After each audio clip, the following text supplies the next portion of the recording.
actually, yeah, now I harp on my staff about not working. I mean, go home, take your dress clothes off, and stay home and stay off your computer and that sort of thing. You're gonna hurt yourself out. You're not gonna be any funny. Good evening, ladies and gentlemen. Welcome to Page City Council's regular scheduled City Council meeting. It's January 27th, 2021, and it is 5:30 p.m. I welcome you all, and thank you very much. Call this meeting to order. If we'd all please stand for, we'll have a moment of silence, and we're going to follow that with the Pledge of Allegiance. Thank you.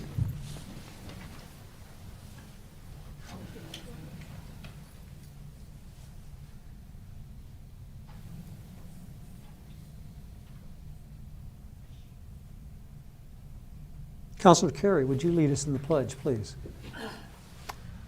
I pledge allegiance to the flag of the United States of America and to the republic for which it stands, one nation, under God, indivisible, with liberty and justice for all. Thank you all. Madam Clerk, would you please do roll call? Mayor Dyak. Here. Vice Mayor Kojin. Here. Councilor Leitner. Here. Councilor Yank. Here. Councilor Lee. Here. Councilor Augie. Here. Councilor Carey. Here.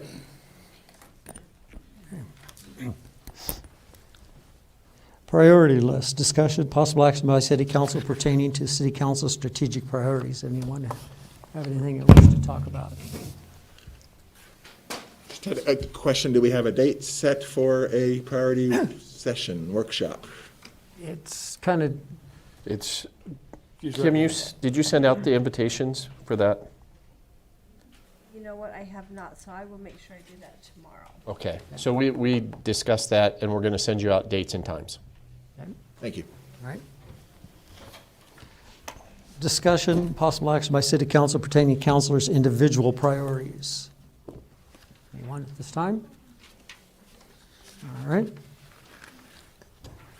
Minutes. Move to approve the minutes. Second. We have a motion and a second. Approve the minutes. All in favor signify by saying aye. Aye. Opposed? Aye. Motion carries unanimously of all members.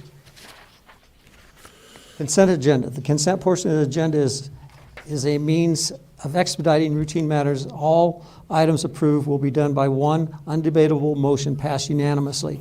Any item may be removed for debate and request of any member of council. Items removed from the consent portion become the first item of business under the regular agenda. I'd entertain. Move to approve the consent portion of the agenda. Second. We have a motion and a second. All in favor signify by saying aye. Aye. Aye. Aye. Aye. Opposed? Motion carries unanimously of all members. Hear from the citizens. The member of the public may address the City Council on matters that are not listed on the City Council's agenda. The City Council cannot discuss or take legal action on any matters during the call to the public unless the matter is properly noticed for discussion and legal action. At the conclusion of the call to the public, individual members of the council may respond to criticism made by those who have addressed the council, may ask the staff to review the matter, or may ask that the matter be put on a future agenda. At this time, if there's anyone in the audience that wishes to address the council, please raise your hand and I will recognize you. And if you step to the podium, then please give your name and your address and you're free to speak. Anyone in the audience wish to speak to council this evening? Okay. I thought you were raising your hand, Jeff. He's coming later. He's practicing. All right, thank you. Reports and announcements. Under mayor's reports and announcements, I have had one item that's been on the agenda since I've taken the seat, and that is kind of a COVID update. There is a little bit of bright light in my report this evening. I'm going to start with the sad part of it and then move along to hopefully the brighter part for some of us. In the city of Page, since COVID has started almost a year ago today, that we started having issues and declared an emergency. There has been, in Page, 1,070 people that have gotten COVID within the city limits of the Page area, according to Coconino County. Coconino County has 14,775. Of those 1,475 throughout the county, we have 249 recorded deaths. Not quite so easy to report the deaths within Page because they don't necessarily we don't necessarily see those death certificates. It's privileged information, and the county doesn't even have a direct number for that. So the numbers are continuing to rise. We have had since the middle of December, a large uptick in the number of people reporting COVID and getting sick. We kind of anticipated that over the holiday season. I am happy to say over about the last week and a half, we'll see if it's trending, because they take 14 days before they call it a trend. It hasn't been quite that long. The numbers have been growing at a slower pace than they have for the last 45 days. So that's a little bit on the brighter side.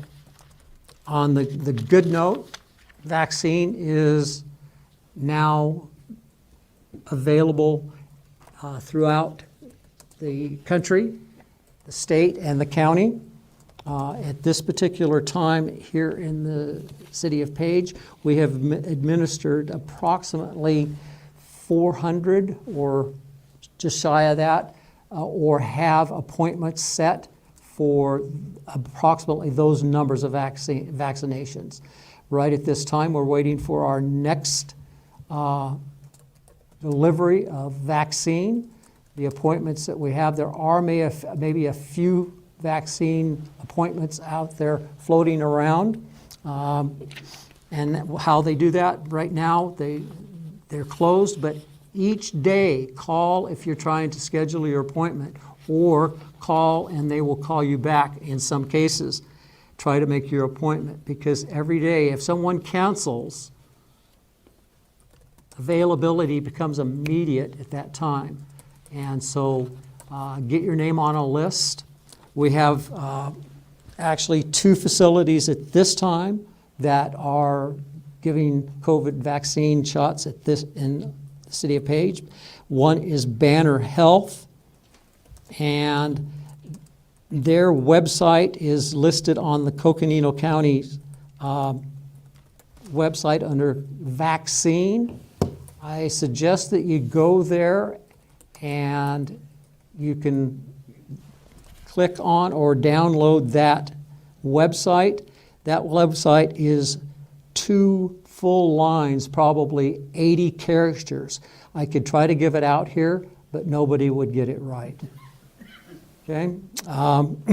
And that one there is a little bit more difficult to use than the second one. We have reported that site being difficult to use for our citizens. Canyonlands, if you got your pen ready, 928-645-6633 is a number that you can make an appointment at. You will leave a message and you will have a live person return your call. Okay? They seem to be working fairly well. Coming online hopefully shortly, Encompass will also be offering the vaccine, and also Safeway will be offering the vaccine.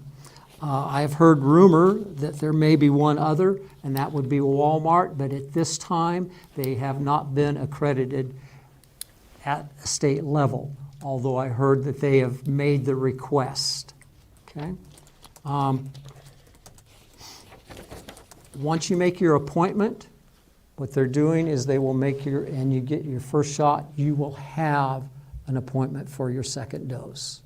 So I urge all citizens to get the vaccine. I had my first dose about 2 weeks ago. On the 10th, I get my second one. I had minor soreness in my arm, but everybody reacts differently. Just because you've got the vaccine, do not give up your mask. Do not throw them away. Do not have them bronzed for your knick-knack shelf. Continue to wear them. Continue to follow the CDC guidelines and wash your hands. Use hand sanitizers. Don't gather in large groups because it does not work for protecting all others until we gain that herd immunity, which is probably going to be about 18 months out. So COVID is going to be with us for a while. Please use caution as you move around. The highest age bracket group for COVID cases at this time is 20 to 24, followed with 19 and under. It used to be the older group, the one that I fall in, but that has kind of gotten better. But those that are more active seem to be the most susceptible at this time. So please follow the guidelines. Please make your appointments to get your vaccine and your shots. The other thing that's on the agenda for under the mayor's notes, legislative update. I'm not sure, is council getting information or from the league on the league's updates and stuff like that? I am. You are? Okay. Rest of council? Yeah. John, you're getting them? Okay. So we'll make sure that we get that stuff out there. They've had 2 legislative updates so far. The first one was January 19th. Mr. Mayor, can we get a crew here who isn't getting those, and I'll contact the league tomorrow, or Robin will contact the league, and we can get you on it. So, Councilor Leitner isn't. Are you Councilor Carey? I'm sorry, what am I? Are you the league's updates on different bills that are being introduced? You get that? Councilor Augie, do you get it? I don't believe so. Okay, so Comes to it Robin, under can you do that legislative for us tomorrow? intern. Oh, who it comes yeah, from. I've seen it. Okay, yeah. Legislative intern. and sometimes Nick Your Ponder email. sends. Yeah. Teresa, how about you? I received them, thank you. You are receiving them, So, okay? Yes. All right. So, Councilor Leitner. So, Leitner, you're the only one that's not. And maybe, might as well check with and see Councilor Augie too. Yeah. You want to check your emails and if Yeah, I just did. you are receiving them? Okay. Oh, wait a minute, I do have one from Jonathan Howard, That's League of him. Arizona Cities. Yep. okay. That's the right Yep. one. All right. So, okay, good. So, So you are receiving them. I urge you to take a look at those, and that kind of helps here. If there's, each week, as that's on here, if there's something that strikes a counselor's eye or some concern or something like that, let's bring it up, let's discuss it.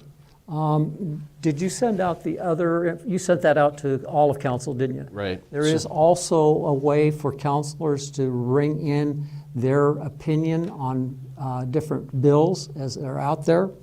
There's 2 ways you can do that. You can do it on a personal note, and you can do it on a counselor note. If you're doing it on a counselor's note, it needs to be as an action from the group, and that should go through Darren. So if something sparks your fancy, send it out to me, and then I'll send it out to the rest of the council and see if we can't get a consensus. And then I'll just shoot it back to everybody that everybody agrees. And once you get signed up on that site that I sent you today, you can just, basically just need to type 1 or 2 sentences saying that you support this. And So for new council members, I'm going to bring up one thing, and then I'll answer your question.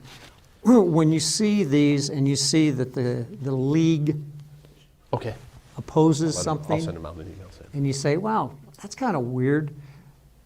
When they oppose something, because it is a detriment to the majority of the cities and towns, either financially or from a business constraint of man-hours or something like that.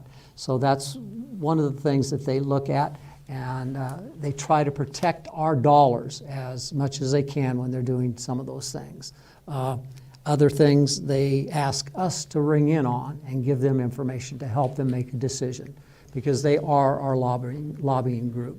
So, Brian.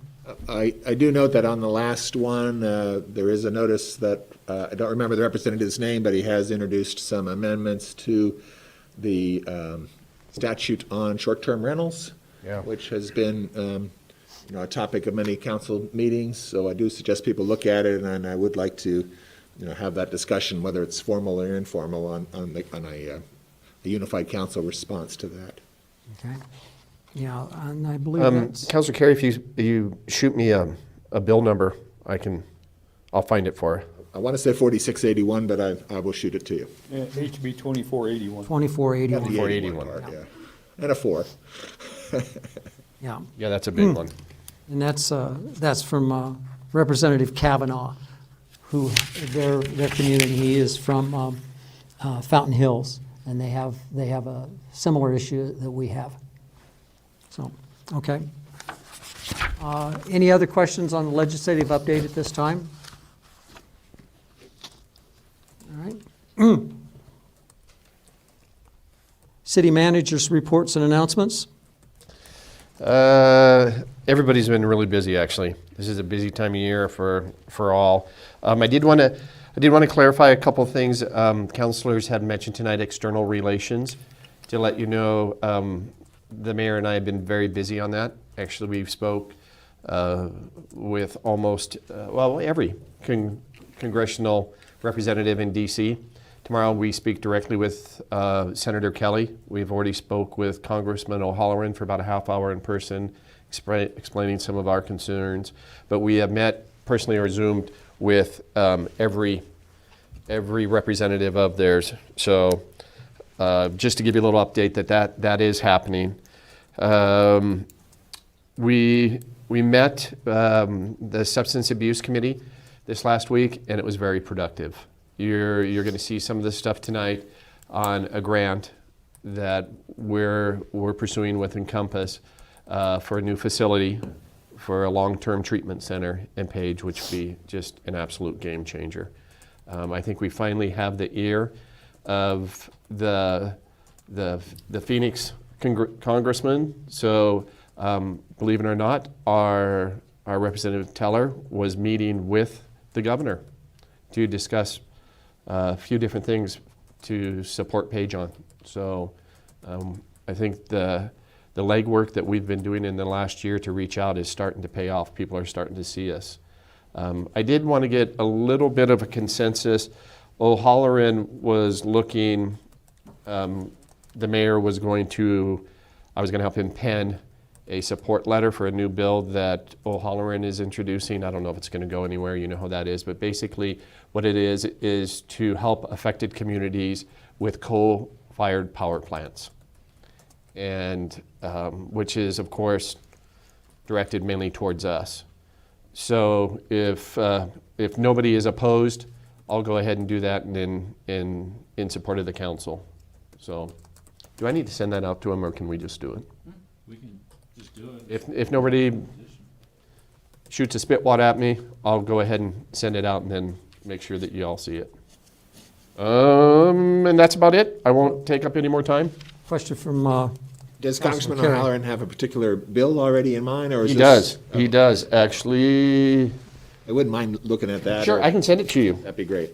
And actually, I thought I brought, here's a summary, if you want to take a look at it. I'd imagine it's probably similar to what Supervisor Fowler and others have been pursuing in terms of. It is. is. The thing is he gave us a very short window. We've got to have him a letter by the end of business on February 2nd, next Tuesday. I'm just interested in seeing what it is. So basically, I'll we'll give get you a that. nutshell. It's going from 20 million to 50 million is what he's asking for, with lots and lots of 17 pages of fancy words. But it talks about retraining, talks about Grants. using the old facility for something new rather than just tearing it down, that kind of stuff. But yes, I'll send it out to all of you tomorrow. Thank you. And that's all. Thank you. Boards and commission, do we have a liaison report?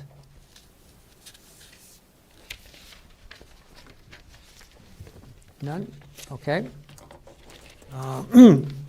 Discussion, possible action by city council pertaining to appointment of board liaisons. I have a list of liaisons made up at this time, or we can see if we're going to need them after the next meeting. Or I might just put that list out there at this time, and that might persuade some of you to make a different decision.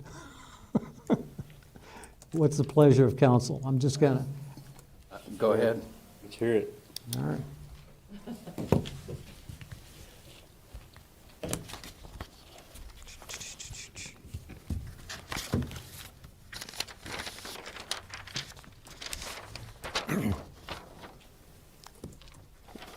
Vice Mayor Kojin, Community Center. Counselor Lee, Parks and Recreation Advisory Board. Counselor Augie, Substance Abuse Task Force. Counselor Leitner, Economic Development Advisory Board. Counselor Yank, PUE. Counselor Carey, P&Z. Board of Adjustments is by council. So the only other one is myself, Public Safety Retirement Board, which is a designated board to the mayor, and they meet once a year, so it's not too time-consuming. Okay? And the other was the library. All right? So that's kind of where I'd gone with that. I hope it was to your liking, and we'll see where we go at the next meeting. Okay? So we're not going to publish those at this time until we find out if whether or not there's even a need to do that. Only on the ones that are mandated. Okay? All right. Unfinished business, we have none.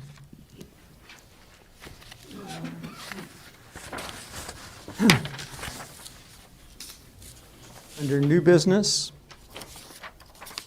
what I would like to do, I don't cover my notes up here, I'm going to keep it out there. I'd like to, at the pleasure of council, I would like to move item 15.1 up to the first item of business under new business. We have nice group of some of our volunteers in the back of the room for the library. They have all earned and qualified for a President's Volunteer Service Award. And I would like to recognize those people with council and the library director, as well as the manager and the director of the library. So if council will allow me to do that, what I would like to do is I'm going to call, we have 3 of the people here present, and we have 2 that were unable to make it this evening. What I would like to do is recognize those that are here first and call them up individually to give them their awards with Debbie. And then also I would like to recognize the others that were unable to attend this evening, and then have you all come up for a group picture. And we'll do that in front of the dais here, so we'll be facing that direction because you're on TV, right?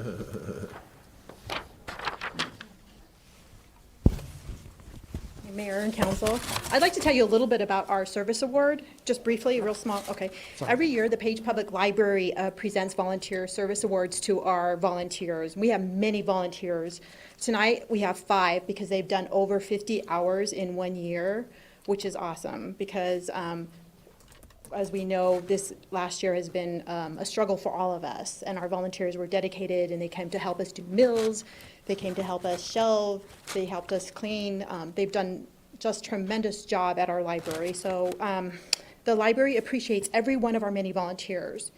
However, the volunteers receiving awards this evening have gone over and beyond. As I said, they've done over 50 hours. Some of them have done 140 hours. And there's a different qualifying for the teens and the adults. We have 2 teens and 3 adults getting awards tonight. They'll receive a letter from the President of the United States. Of course, it's from last year, so what president is that? That was President Trump. So they'll get a nice letter from him and a medal and a certificate. So. All right. Down there. I'll wear my mask.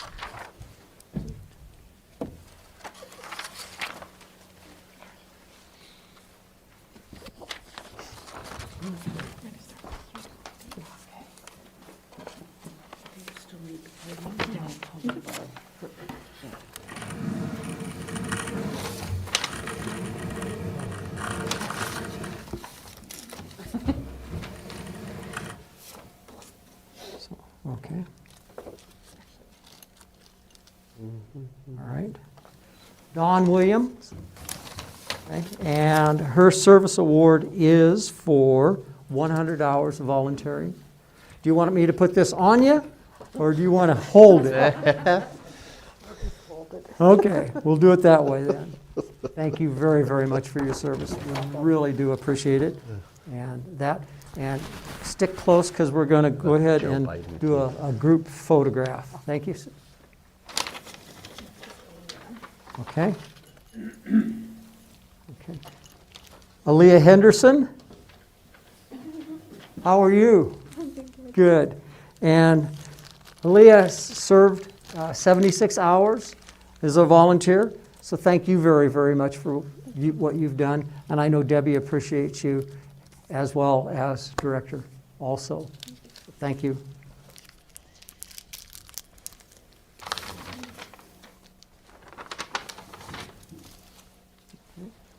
The next one is Alana Winlock, and she's served with 215 hours. Thank you for your service. Thank you. And you probably get pushed harder, too. Oh. Okay. 2 that. Okay, show. and the 2 other ones, Carrie Oman with 175 hours. Wow. Okay, and Mike Dressen with 101 hours. And I'm going to go ahead and read a little bit more here. Carrie Oman with 175 hours. It's tiered. So Carrie got a bronze medal. Mike Dressen, 101 hours, also a bronze medal. Okay. Don Williams, 100 hours, was a bronze. And then Aaliyah Henderson with 76 hours was a silver medal. And then Alana Winlock with the 215 hours was a gold medal. So it shows that you guys care for our library, and we appreciate that you care for our library. You guys are what makes it. And to have a star library in our community is fantastic. I want to see that Best Small Library Award come back. So. We were in the paper today because we made the Star Library this 2000. I saw that. That's why I mentioned that. okay. Actually, I have to. Sue over here says, "Oh." So I picked up on it. I listened. So thank you guys, and we'll go ahead and get a good group picture. All right, Council, we'll drop these if you wish. Okay. All right. Careful, don't fall.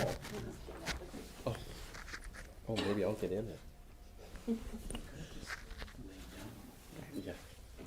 Photo bomb. Thank you guys. Thank you.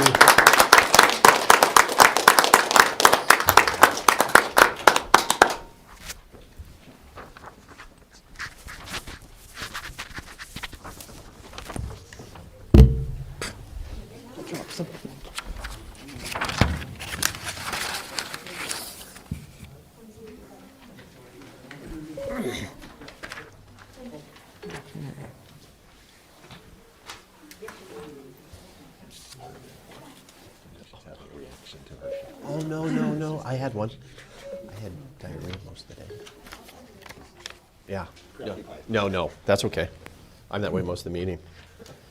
The next item on the agenda is on, under new business, 2020 Census Thank You Campaign in Arizona presentation.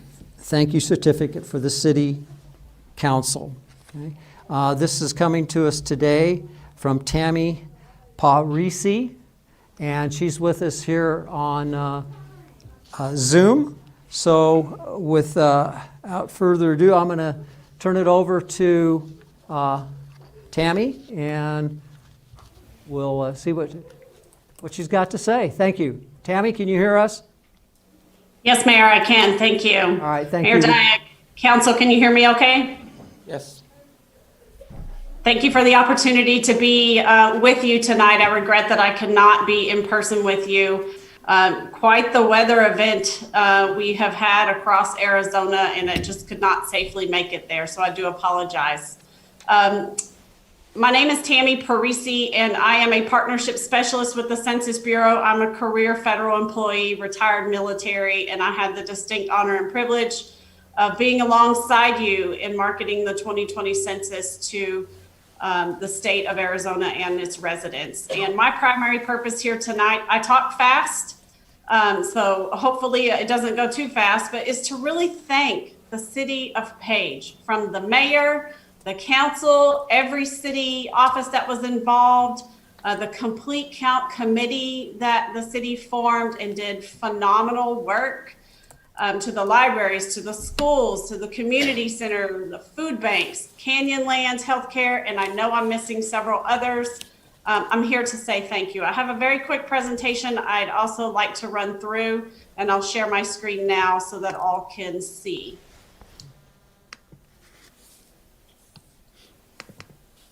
Okay, hopefully everyone can see that. Can I get a thumbs up or a yes or something?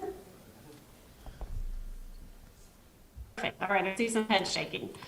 Again, I'm here to say thank you for the phenomenal work of marketing the census. And I just want to kind of quickly recap what the 2020 census looked like.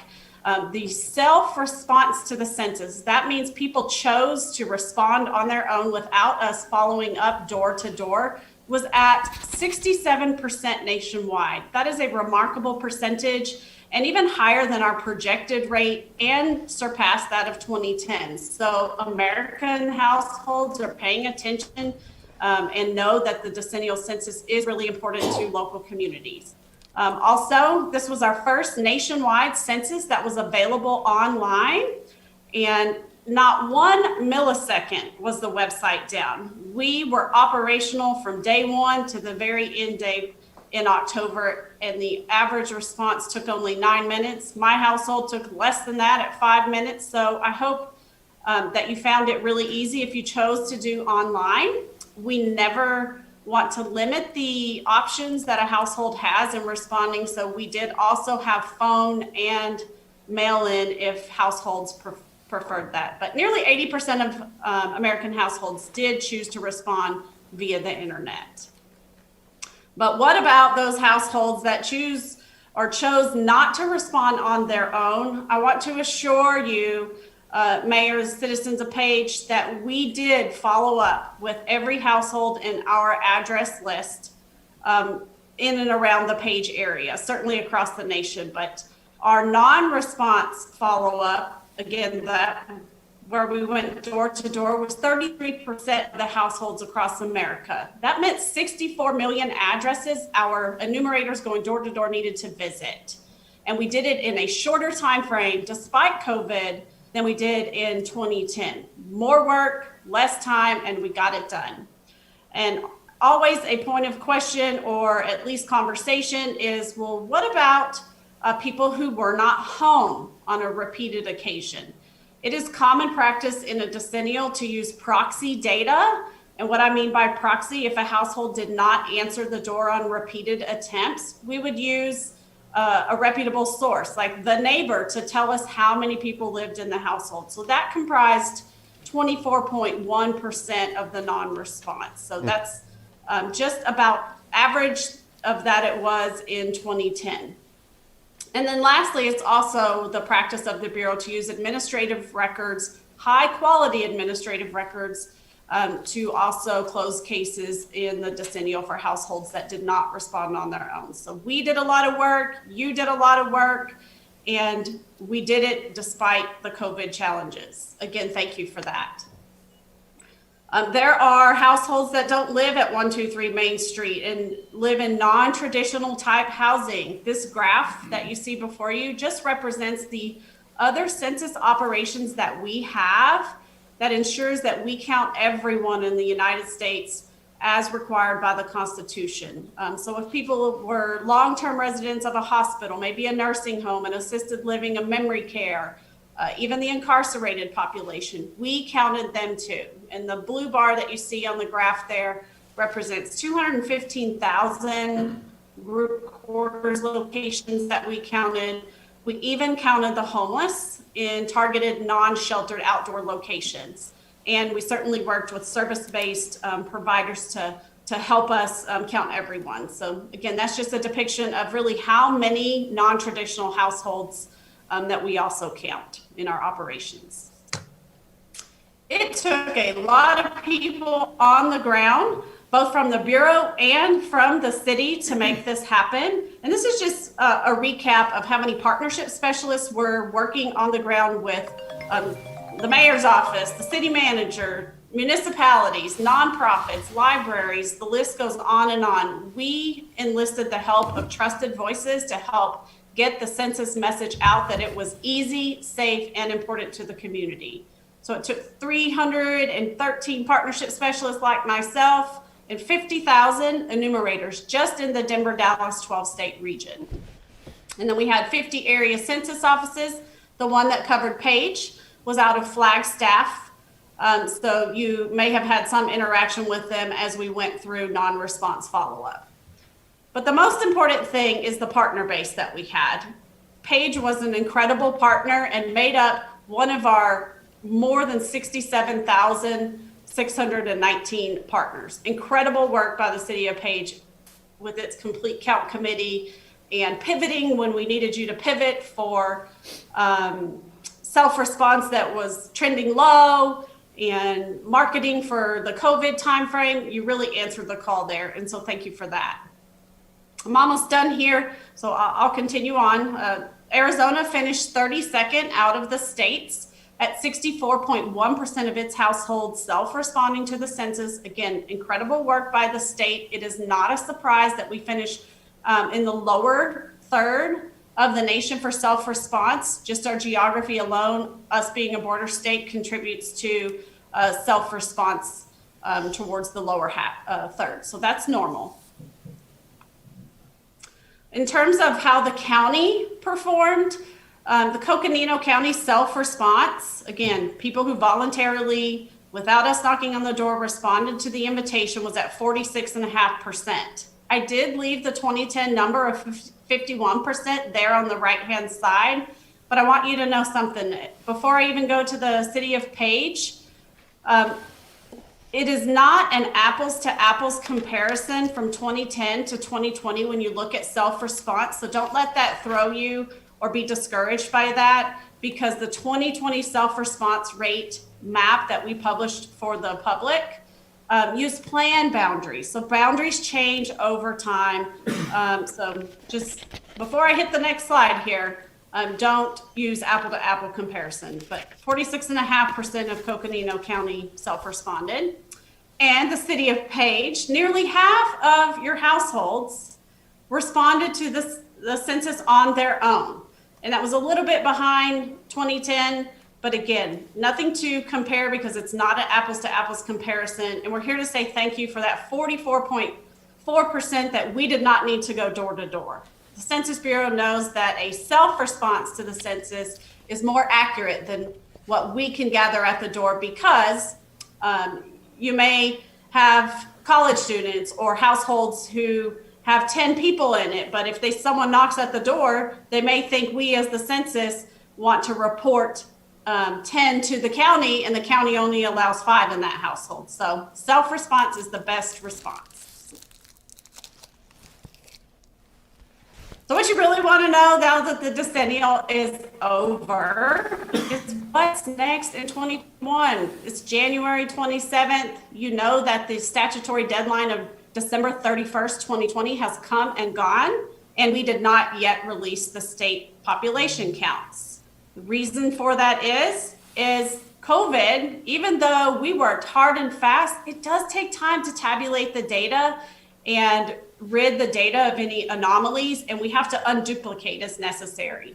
If you're following NPR, NPR is reporting that our data will be released in the first week in March. As my boss would say, that is in pencil. Do not quote the Bureau as saying that, but we anticipate that the state population counts will be out in a couple months here, 6 weeks or so. Again, I do not have a firm date for you, but I know you're eagerly awaiting. But what you really want to know also is what does the city of Page population looks like?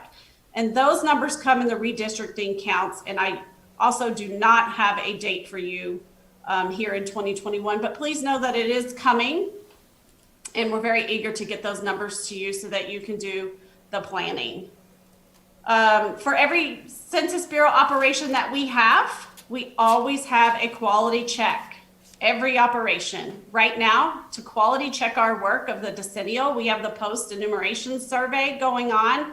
So I want you to know, and I want you to hear this, that the Census Bureau is never done in Page.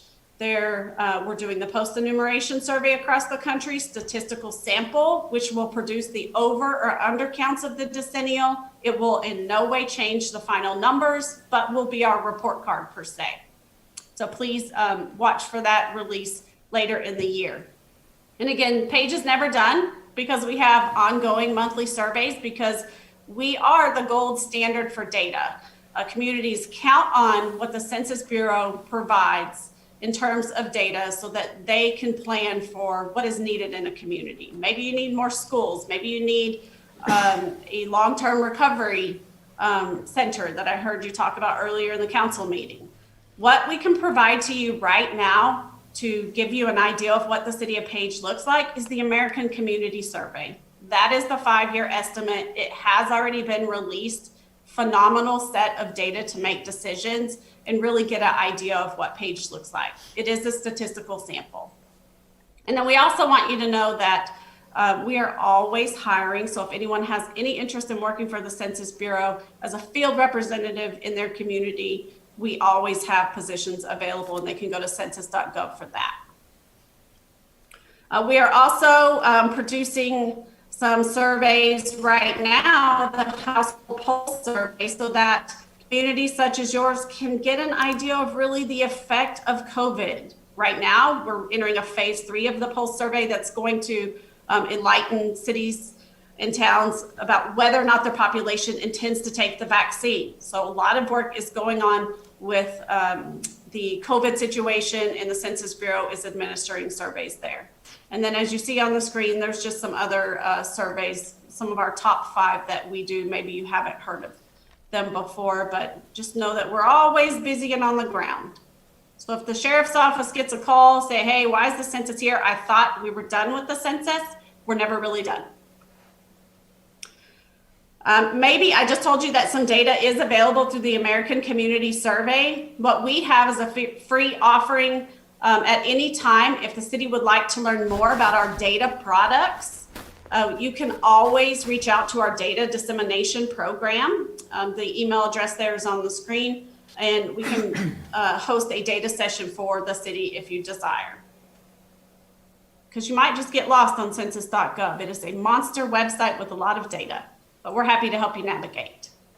But again, the real reason why I'm here tonight is to thank the city, mayor, council, every city office that was involved, every city partner, business, library, and otherwise. Thank you so very much from the Bureau for all that you did to help market the census. We cannot do this without trusted voices and partners in the community, and you are a gold partner to us. Having said that, it is my hope that the certificate is there in council chambers tonight. Ms. Kennedy, thank you for helping me set everything up tonight. I did mail the certificate in advance, so I'd like to present that to mayor and council. Tammy, thank you very, very much. We do have that in hand. And can you still see us? Yes, sir. Okay, because to council and staff already knows us. Debbie's thanking us, but the real thanks goes to the ones that in the room that really, really made that happen. So at this time, I'd like to bring Mr. Swan up, and I'll come down there. And present this to Mr. Swan, because it's his department and himself and probably 3 or 4 others that just really, really, really did a lot of work in this. So for that, I want to present that to you. Thank you very, very much for your hard work and getting that done. It's a monumental task, and I'm glad, you're probably glad it only comes every 10 years. Thanks, if I may, Mr. Mayor. Yes, all right, we can do that. Please no. As you are taking the photo there, Mr. Swan, I know you work tirelessly with my partnership specialist, Kimberly Robinson. I want to thank you personally for that as well. I know you know her name. So, Yes. Tammy, thank you for the presentation, and we thank the Census Bureau for the award. Thank you so much. Thank you, Tim. Everyone have a great evening. Thank you, Tim. Thank you. Mr. Mayor, members of the council, I just want to point out, this was a 3.5, 4-year project. So, it's not all, in this little thing. The city staff worked tirelessly. Members of the council worked tirelessly. We had volunteers, some of which were in the room. Jeff was a movie star here on the commercials that we shot. The list goes on and on and on. We came together as a community during this time. The state demographer himself gave us huge kudos because of our special designation and then the issues that come along with it. But we did a great job as a community. Thank you. Thank you, Tim, and thank you, Tammy. And be safe, and will we see you in 10 years? I don't know. I think I'll hit retirement in about 10 years, but it was an incredible opportunity. So for now, I'm headed to USDA Food and Nutrition Service. All right, thank you. Good night. Good night.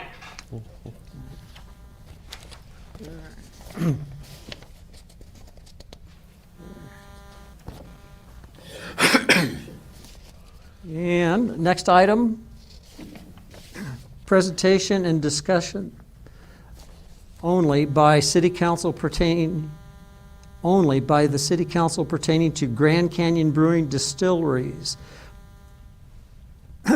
possible expansion into Page. Tim. Mr. Mayor, members of the council, we have a member of our future community here that I want to present to you. Without further ado, Mr. John Peasley. Good evening, everybody. I just want to say thank you, Tim, City of Page, Mayor, council members, Darren, Greg. Thanks for taking the opportunity this evening to meet with me and chat about the opportunity we have here in Page with you guys. So, as of today, I spent about 4 years looking to get into the City of Page and was unsuccessful, and whether opportunity or timing didn't meet each other, and we reached out to the City of Page on a possibility of a building you guys had available, and now I think we've been in business long enough and have the money and resources, and I think the opportunity is actually its location, being prime downtown and its size, and fits exactly what we're after. A little bit about myself, Navy veteran as well. I'm not as good a speaker as Tammy was, and that's a little hard to follow up on. So I apologize to you guys that I wasn't before her. It'd make my presentation probably look a lot better.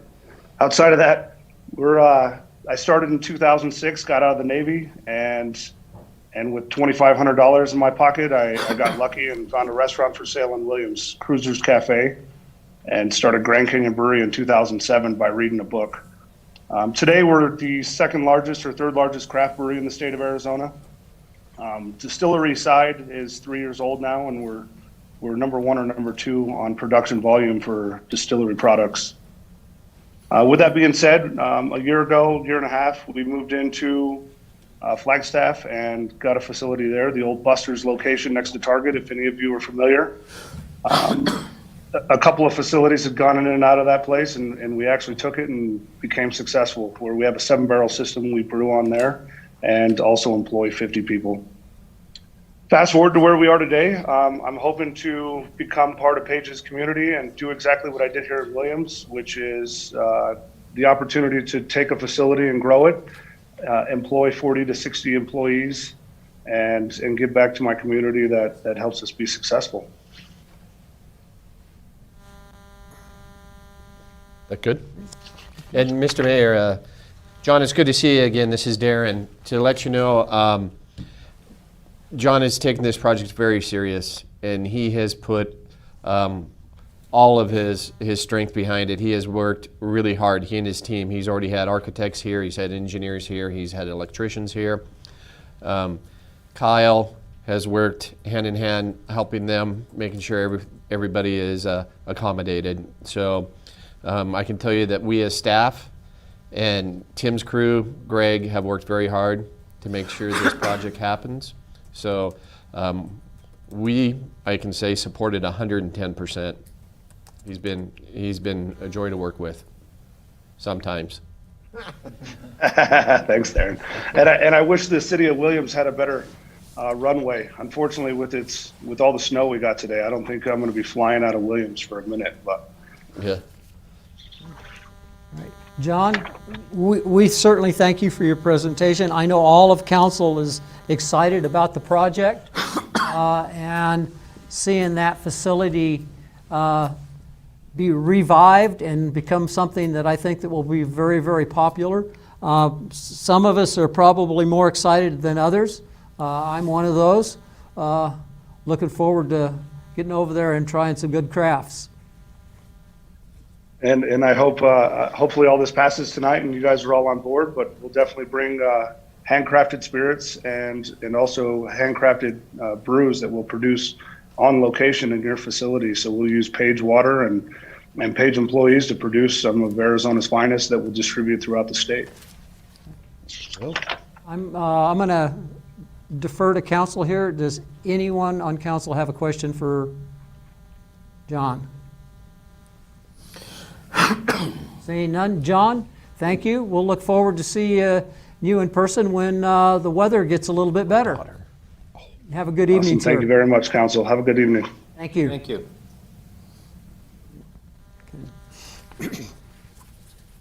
Discussion possible action by City Council pertaining to fiscal year 2021 interfund transfers. I think Linda's up first. Good evening, Mayor and City Council. What I'd like to do is go through and present this council communication, and then I do believe after I'm done going through it all, then I believe the city manager would like to have discussion with you regarding the topics on here before you make your motion. So, as you know, we have additional interfund transfers scheduled. At the last meeting, I believe it was, on the consent agenda was our business as usual interfund transfers, but these ones here are ones that we wanted to bring to you separate from that meeting. So all of these interfund transfers have been budgeted in the fiscal 21 budget year, and because the city council is the legal level of budgetary control, all interfund transfers must be approved by you before we make those transfers. So I'm bringing those. These is what we're asking to transfer. The $147,053 from the debt service fund to the general fund. This transfer covers the PSPRS unfunded liability amount that the public safety departments, both fire and police, had per the actuarials that we just received in December. They calculate everything for the year through the end of the prior fiscal year, and they tell us what is that outstanding amount that we should pay. And past councils have made that decision that we're going to pay that and keep abreast of that. So every year we will budget for this dollar amount. It just so happened this year we budgeted $500,000 to make this payment. And when the actuarial came through and did their numbers, it was this $147,000 that is left, okay, because we've paid our unfunded liability off, thanks to your guidance on that. So that is what I'm asking. You can see the if you wanted to see the difference or the division, the police department was $87,949 of that, and the fire department's unfunded liability was $59,104. So that's that one I'm asking to transfer. The next one is a transfer of $880,270.11 from the Horseshoe Bend Fund to the general fund. This amount covers the percentage in salaries that were allocated from the general fund departments for the fiscal year 2021 budget. So this will cover from July through December of our salaries. The portion, we've allocated salaries throughout the general fund departments that work with Horseshoe Bend and have spent a lot of time with Horseshoe Bend, making Horseshoe Bend kind of pay for that service going forward, since the Horseshoe Bend is in its own enterprise fund. So that 880 is that, and in addition to the loan 2 repayment that the council had approved prior in the amount for $210,363.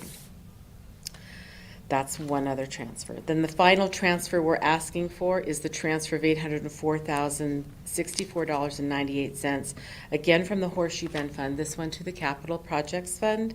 This covers the current fiscal 2021 expenses, which is not very much, only $3,500. But in addition, the $800,500 for the amortization schedule for that loan number 1 that we did for phase 1 and 2 of the building of Horseshoe Bend. So those are the 3 transfers we're asking, and I think the manager would like to have some discussion with you on some of those. Yeah. Let me tell you a little bit what I'm thinking. The transfer for the emergency services retirement's a no-brainer. I mean, it took years to get us to this point. We were estimating $500,000. We actually have a credit sitting there. Hence the reason it's $147,000 is all. By no means should we even consider not making that transfer. We're one of the few in the states that have an account that's balanced. Some are literally millions of dollars in the hole. Now the other 2 are a little tougher. These are the Horseshoe Bend accounts. Currently, Horseshoe Bend has a little over $4 million in that account. Sales have been poor, that's for sure. But my recommendation to the council tonight is to make those transfers. My thought is that with that $4 million and you take everything out of it, you're going to be looking at, I figured, about $1.6 million. If we take the entire, that's including the 2 $880,000s that Horseshoe Bend has to pay for the capital and the allocated cost. That doesn't include sales. Councilor Carey kind of went through and did some work. I kind of went off his numbers. Of course, we're estimating because we're trying to forecast. That's always a guess. But even with those 2 different transfers and then the transfer in June, I figured we'd have right around $2.4 million, $2.2 million in that Horseshoe Bend account.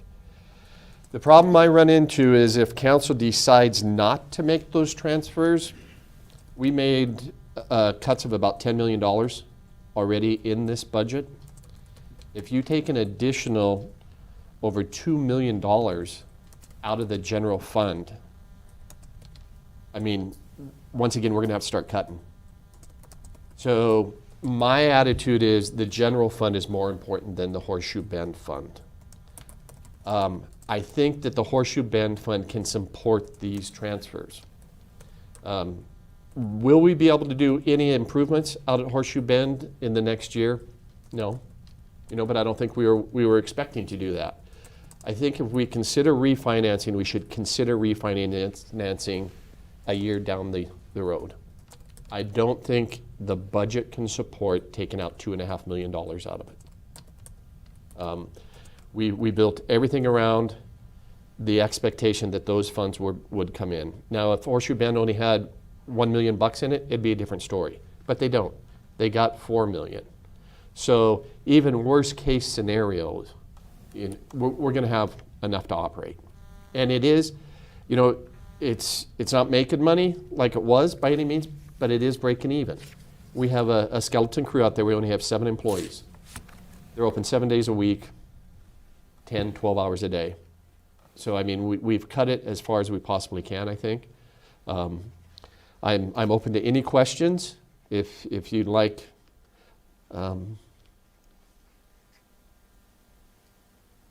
Yeah, I was on the last council when we got even Steven on the fund for the retirement thing, Right. pension fund, and that was a long haul going.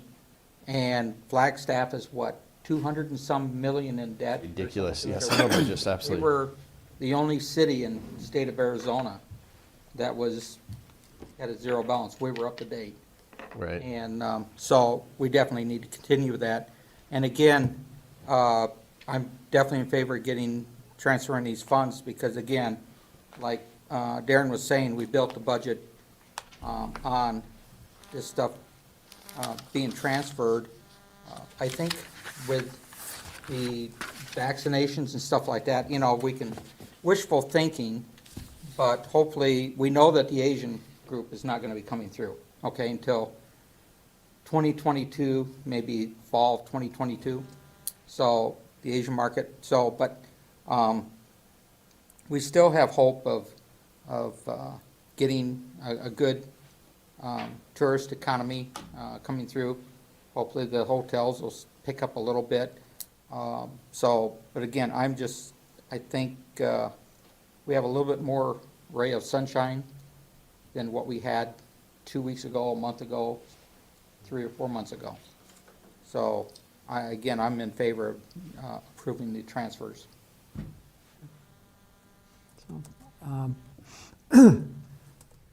I think I agree with Darren's philosophy on paying this and Dave's comments about the transfers for our debt service for the PSPRS. Makes sense. And also transferring those monies from Horseshoe Bend as we had originally planned. I was around when we didn't pay our debt, and I saw where it got us. John was around. He saw what happened to us. We have the ability to continue to do that, and I think that we need to make sure that we do due diligence, because that debt that we didn't pay probably cost us, what, John? Damn near twice as much as what it would have if we would have planned for it and did it. So, anyway, that's my 2 cents. Council, anyone? Brian?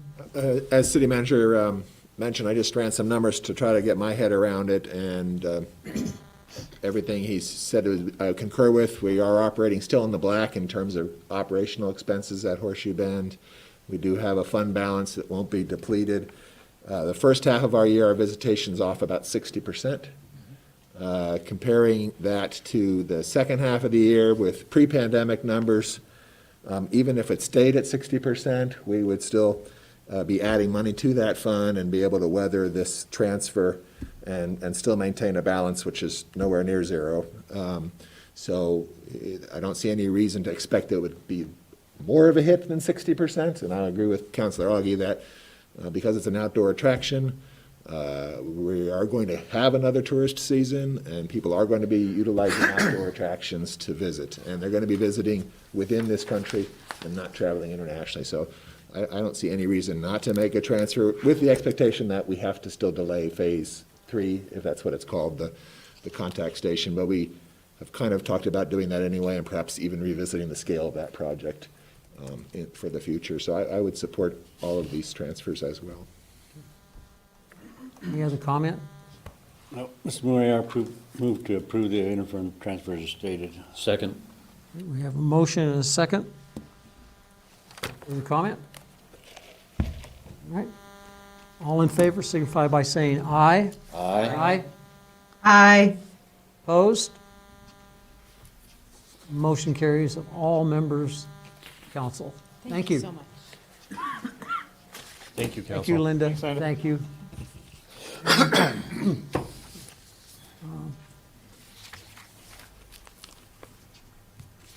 Discussion, possible action by city council pertaining to Arizona Department of Liquor licenses and control application for extension of premises patio permit for Dam Bar and Grill, Canyon Cantina, Blue Buddha, Blue. Licensee Cheryl Ann Zigland. And so this is a motion to approve the Arizona Department of Liquor License and Control application for the extension of the premises of a patio permit for Dam Bar Grill, Canyon Cantina, Blue Buddha, and Blue. Licensee Cheryl Ann Zigland. The city clerk's office received an application for an extension of premises of the patio from the licensee Cheryl Ann Zigland for the outdoor area in front of the Dam Bar Grill and Cantina, Canyon Cantina. This property is their property, okay, that they own. It is not asking for additional easement from the city. They do have a patio that is already presently there, which they are leasing some of that property that extends beyond theirs. They're asking to, and need this permit, to continue their property across between the existing patio over to just past Blue, and they're going to use gabion baskets in there to do that. It does not intrude onto the city's access for sidewalk, nor does it have any other liabilities in the city arena. So, open the floor for discussion. Yes, sir. In light of the fact that we've had lots of input that having additional outdoor dining on Block 17 is attractive, and that we approved a similar license at our last meeting, and that the governor of Arizona supports expanding outdoor dining in light of COVID, I make a motion to approve the Arizona Department of Liquor licenses and control application for extension of premises patio permit for Dam Bar and Grill, Canyon Cantina, Blue Buddha, Blue. Second. We have a motion and a second. Any further comment? All in favor signify by saying aye. Aye. Aye. You didn't notice, but Teresa, I forgot to look over and see if you wanted to say anything, but it worked out okay. We're good. She's your silent partner. Oh, she'll talk when she wants to. Yeah. Yeah, we can bet on that. Okay. Moving on to bid awards, we have none scheduled. Departments. We have under departments, discussion, possible action by city council pertaining to the purchase of 10 sets of Globe Fire turnout gear to implement a clean station program for the Page Fire Department. Chief Reed. Yes, good evening, Mayor Dyak and members of the council. The fire department's requesting to purchase 10 complete sets of firefighting turnout gear to support a clean station campaign. Over the last decade, there's been many studies as to why there's such a high rate of cancer in the fire service. From 2002 to 2019, cancer was responsible for 66% of the career firefighter line of duty deaths. In addition to that, firefighters have a 9% higher risk of being diagnosed and a 14% higher risk of dying from cancer than the general U.S. population. One of the biggest concerns in this area is being exposed to carcinogens found in our fire turnout gear after use.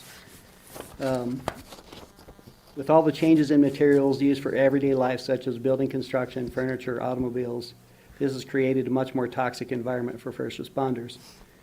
Currently, our staff, when they respond to a fire, don't have the option of putting their gear out of service until it's cleaned up because we don't have any additional gear.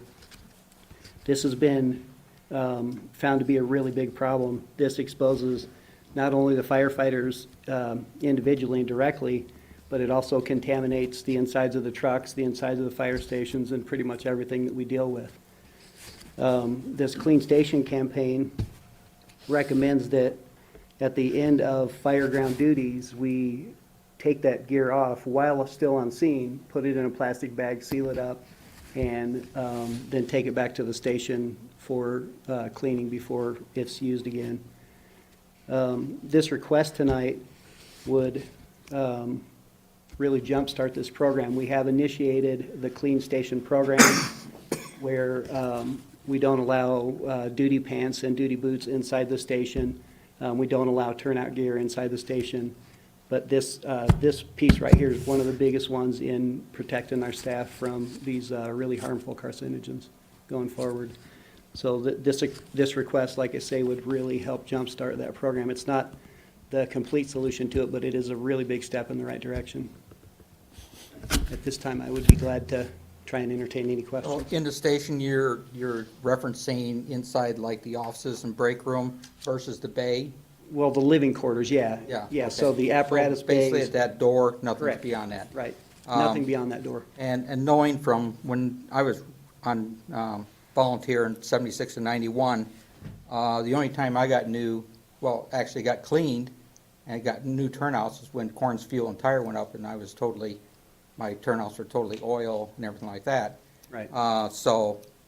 And also rescue, we never got a wash machine and dryer until, like, I've been on there for about 7-8 years because we'd have to take our jumpsuit home to wash at home. And So they found that was really bad for us, and I Yes. myself have been part of that for 25 years, been operating under a lot of that same idea, and yeah, they found that that's really, really I harmful. definitely commend that. Nomex hoods, do we have enough? Yeah, we actually have hoods, same thing is hoods are a lot less expensive. Like $50 each? $100 each now, Oh, but okay. we do have enough that we can change those out regularly. And we also have wipes on scene that you're supposed to clean the important areas as soon as you take that gear off. So, like I say, there's a lot of other less expensive steps that we have already initiated that do work towards that same goal. So after overhaul, then you're gonna be bagged and then Bag you it put up. on new turnouts, your new ones, or? Actually, your- just put on your duty clothes. Oh, okay. Go back to the station, and then having additional turnouts would allow us to put these back in service immediately, get the guys back in service. Where now it takes us to do 6 sets of turnouts, takes us about 12 to 14 hours to get them clean, which would Yeah, have, you show me the equipment there. yeah, our staff out of service for that period of time. So this allows you to have back-to-back fires and not have to wear dirty clothes. Correct, and we just had, we've had, in the last 6 weeks, we've had 2 days that were like that. We were at a coal fire out at the power plant for 6 hours and then came in and had the fire over on Cypress the same day. Guys are wearing their same gear. That's an exact example of why we can't take these out of services, because you never know when we're gonna need them again. So guys currently are having to reuse old gear until they get off of duty, off a shift. Like Dave, been there, done that. Yeah. Yeah, Allows Mr. me to Mayor, I re- move to approve the purchase of 10 sets of globe fire turnout gear and implement the Clean Station program for the Page Fire Department. Second. We have motion, multiple seconds. Question. Just one question, you may have mentioned it, is this a budgeted expense? This is not budgeted, but in this regard, speaking with Mr. Caldwell, he had thoughts on where that's We had $10,000 budgeted for this, Councilor Carey. Basically, they have been so conservative on their spending that they're going to have a surplus. So, I mean, that line item's going to get overdrawn. But he's got plenty of money in other places that as long as that bottom number balances, that's all I care, and he's fine. Thanks. I have one question. Is this enough? This is enough. So what we'll do with this is we'll buy a bunch of common sizes.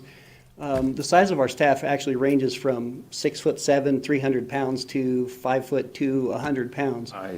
But we have a lot of guys that are in this kind of in this real median size. So this will allow us to cover those two at the top and bottom, and then most of the median for that. And then we do have a program set up that we've been trying for years to get this implemented, where we keep replacing turnouts like annually. We're still doing that. So this is going to help us get to a point where it should never be a problem again.